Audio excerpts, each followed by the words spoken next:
Kismet brought out this new plush velvet yarn, and I have been requested on how to make a magic circle or chain 2 or even start with amigurumi with this yarn, as this yarn is very fragile and it can pull very easily. It's basically the same as maybe Himalaya yarn that I've tried before. I'm going to show you how to do a magic circle and or how to chain 2 depending on which one is the best for you and works the best for you. So I'm going to show you, first off, I'm going to show you the magic circle, the 2 steps that you need to adjust to be able to make magic circle with this yarn, and secondly is the chain 2.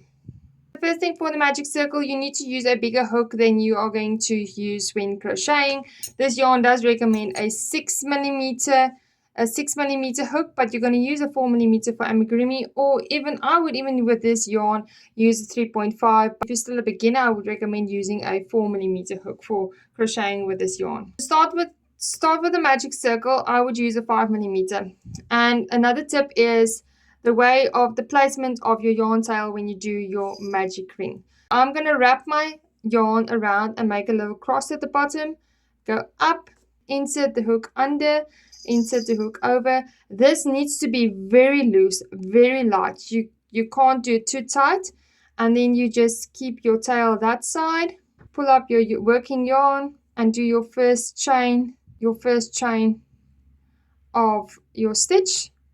As you can see, my yarn tail has twisted up in this circle, and you do not want this because this is when it breaks. With acrylic or cotton, you usually don't mind this. This isn't too bad. You can still pull it tight.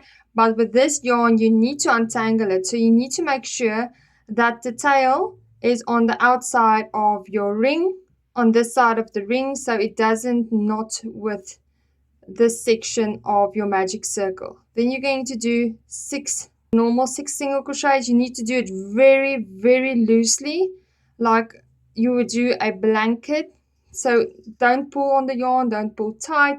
There's 1, 2, 3, 4, 5, 6. Okay, so now I have 6 single crochets on my hook, but as you can see, my tail twisted again. I'm going to untwist it. You need to make sure that your tail isn't twisted around the center of the magic ring. Then you're going to take your yarn tail and very lightly you're going to pull tight, and there's your magic circles. Of course, you're going to go into the next round and you're going to continue your single crochets as normal, and from here with your second round I would recommend then switching to the hook size that is needed for your amigurumi.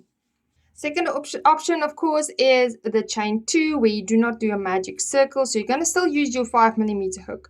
You're going to chain 2.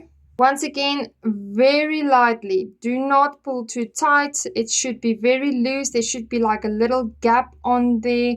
And then you're going to chain 2. Make sure your yarn isn't twisted. And then in this first spot, you're going to do the 6 single crochets for a chain 2.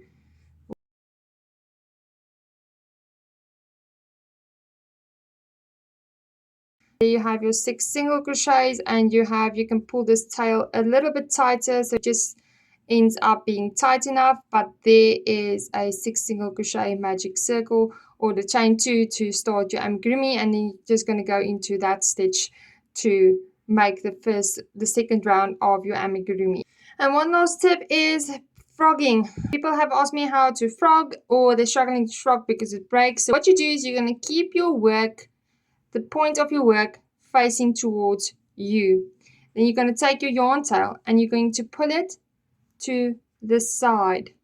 You're not going to pull it down or pull it up. You're going to pull it to the side. You're going to work your way around, keeping the center point towards your chest or your stomach, and you're going to take your tail, your yarn tail, and you're going to pull it horizontally to the side, and you're going to keep on turning your work as you go around, and you're going to frog it that way.